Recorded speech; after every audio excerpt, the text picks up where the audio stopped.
hoping maybe you could get into some X's and O's for us as well this morning. Yeah, for We use sure. technology in a good way. We got the old screen share option. I think we can figure that out. You think you got that figured out on the Yeah, laptop over there? I think I can figure it out. You are a youngster in that way for sure with the social media and the whole thing. Oh, I see you up there.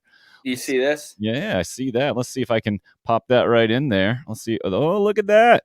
How about that? Perry's got it up and rolling on his screen now and going to be able So, to tell us some stuff here. all right. So I love this video. And I always forget his name. The guy on the whiteboard is, he's the current defensive coordinator for the Kansas City Chiefs. This is a video I've probably watched like 300 or 400 times. I feel like with my quarterbacks that I train and that I coach, because he breaks down cover 2, 3, and 4, and we won't go through all of it today. We'll probably just start. I believe the first coverage is 2. But when you're a quarterback and you're looking at, pre-snap, number one thing I teach my guys is you have to identify the safeties. The safeties will tell you coverage, right? So let me see if I can get to one of the screenshots of it. Hang with Steve me. Spagnola here. Is that who we got? I think so. I think that's who we got coaching the Chiefs there on the D coordinator position. So you have to ID the safety, right? If you want to know the coverage. So I wish this would load. So I'm just going to let it play and then I'll stop it to when it gets there. But once you identify the safeties, then you work down from there. Then you say, okay, well, there's 2 safeties back. So now I know there's, in the high school level, they'd say they're going to be cover 2 or cover 4.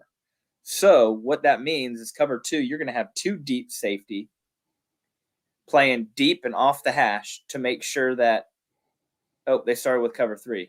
So I'll pause it right here. You're going to have, in cover 2, you're going to have 2 deep safety. Well, in cover 3, you're going to have 3. So you have your, we'll call it, start from left to right. You have your left third, your middle third, and your right third, right?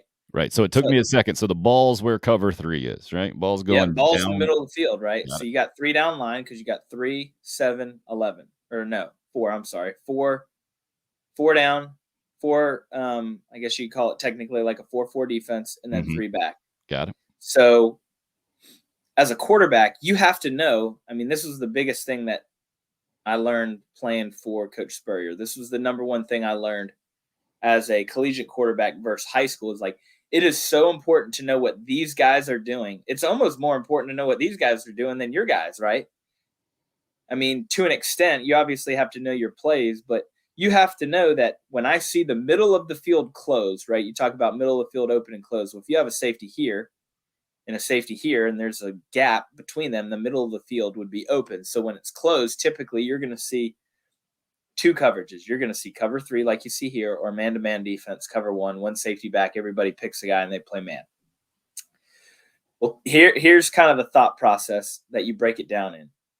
So now you know it's cover 3. So you know that corner's playing the deep third, safety's playing the deep third, other corner's playing the deep third. Now you're going to have some type of strong safety or linebacker to play the flat, your Mike to play the hook to curl, or I guess they have strong, weak. So I guess this would be strong safety, Sam, Mike, Will. So now I know what areas of the field each one of these guys are responsible for. And then later in the video, which maybe you guys can go and look at later on, is they teach to read. These guys read inside out. So for instance, a great pass concept that is good versus cover 3 is curl flat. So the outside guy will come up here, run a 12-yard curl, turn inside, look for the ball. Number 2 in the slot will run a flat route. Well, why is that a good play? Because if this guy is responsible for the curl and the flat, he can't cover both. So whatever he does is wrong. So if he runs to the flat route, then you got a big hole to throw the curl, right? But if he sits underneath the curl route, now you throw the flat, and they teach inside. The defense teaches to read inside out. So they want to take away the 12-yard completion, make you throw the 3-yard completion, run up and make a tackle for a 4-yard gain. That's what they want to do. The other reason they do that is they don't believe that a quarterback and an offensive coordinator is going to be patient enough to take these 4-yard flat routes all game long. They're going to get antsy. They're going to try to jam a curl in. They're going to try to throw a curl and go or some type of a wheel concept to get out of throwing those 4-yard completions, right?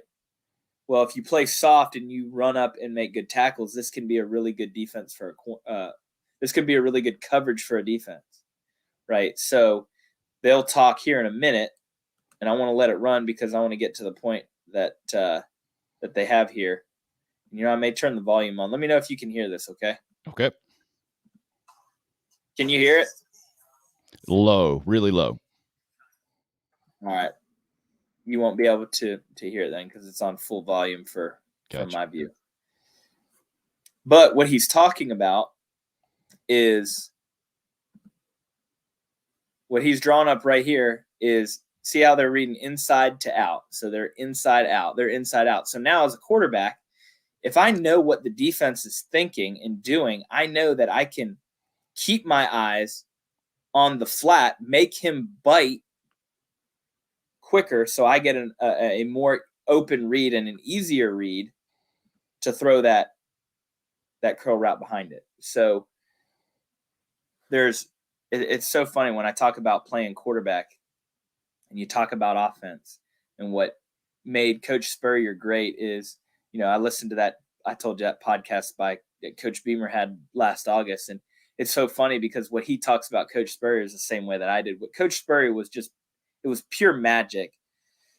It was like he could get on a game field and almost predict what the defense would do. So he would call plays knowing, like, hey, I know this team, they're going to run cover 3 here. So I'm going to call that curl flat play that's going to beat cover 3. Like that was what made him so special. But his plays that he actually, had designed were meant to beat coverages. A lot of colleges now and a lot of people teach like a pure progression pass read, which is like you work across the field. You go, your number 1's here, number 2's here, number 3's here. If not, throw your check down and run. Where his was like, if you've got 2 safeties back, you're playing the left side of the field. If there's 1 back, you're playing the right side. Simple as that. Both sides typically would have a triangle read. It would go high to low to running back, high to low to running back. And if you draw it on a board, it forms a triangle. So your eyes just pinball, not really pinball like this, but 1, 2, 3. So it wasn't overly difficult and overly demanding on a quarterback to do. And it made it, he always had options for you, right? Which made, as a quarterback, not especially at the collegiate level, every defense, they're going to try to change it up. They're going to try to disguise, and knowing that if all hell breaks loose, I at least have 1 get out of jail card that I can get the football to, made it really, really helpful for us as quarterbacks. So I'm taking kind of that same philosophy and now moving it to the team that I'm coaching at. Because it's easy. They're not hard to understand. The plays are 1 word. Everybody has 1 responsibility on that 1 play.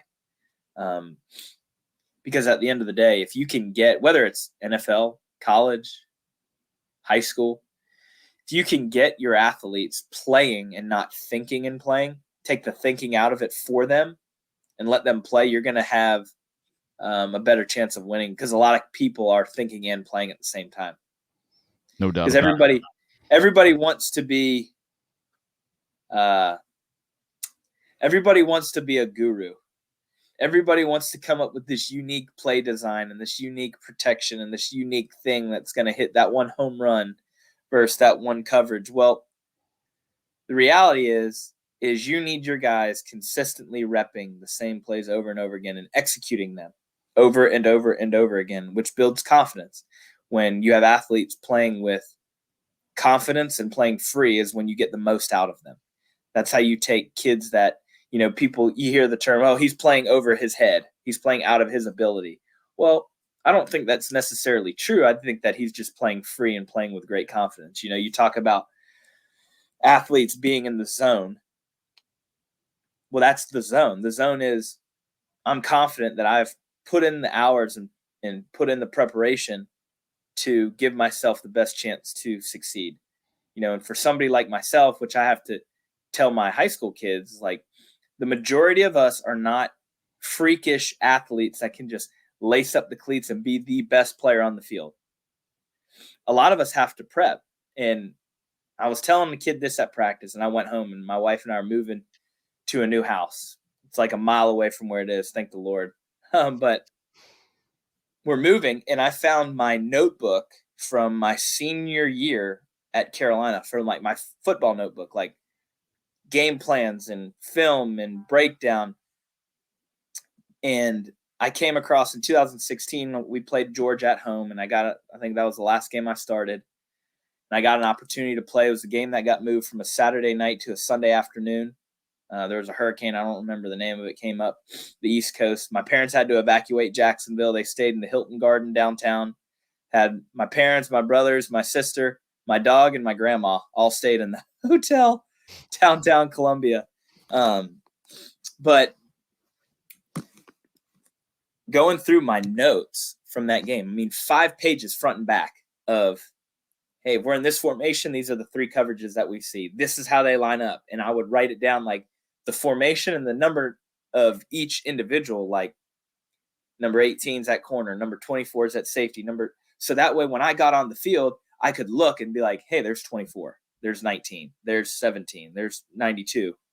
So I had a sense of familiarity with the team that I hadn't played yet, right? But when I stepped on the field, I was at least confident enough to not go out and look like a complete disaster.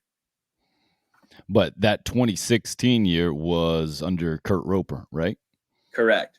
And how different would you say that the game plan or the system was for you going into that year as opposed to what you were used to under Steve Spurrier?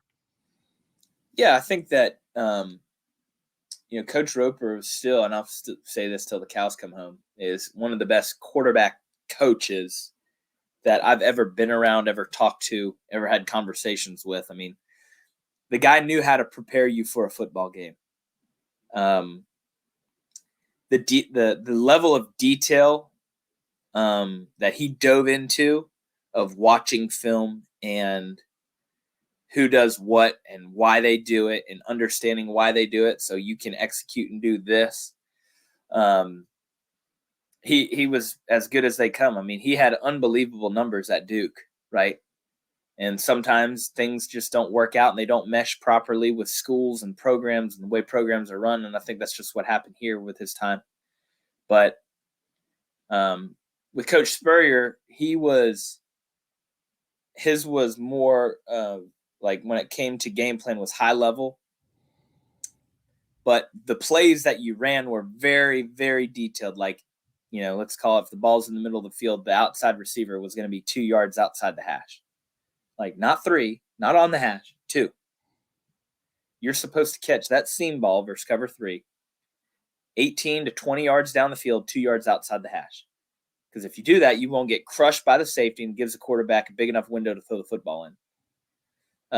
That's where he got super granular is the right word. Like tiny, very tiny details. Game plan, his game plan was simple. He wanted to throw the ball over your head. Whatever he's got to do to take a couple shots down the field is what he was going to do. And if you didn't connect on those, let me tell you, buddy, you heard about it. That it was simple as that. It was, it was 2 ways of looking at offense. We did game plans where we wanted to get certain players the football. We had certain game plans under Coach Roper. We had certain game plans that we're like, hey, this cat's different. Like, we probably don't want to try to attack him, right? Because let's not have him show us why he's a projected first-round pick. Coach Spurrier couldn't give a damn. He wanted the guy to prove that he was a first-round pick. That was the way he was, man. And this would be, and I got to wrap up. My wife's calling me. Sure.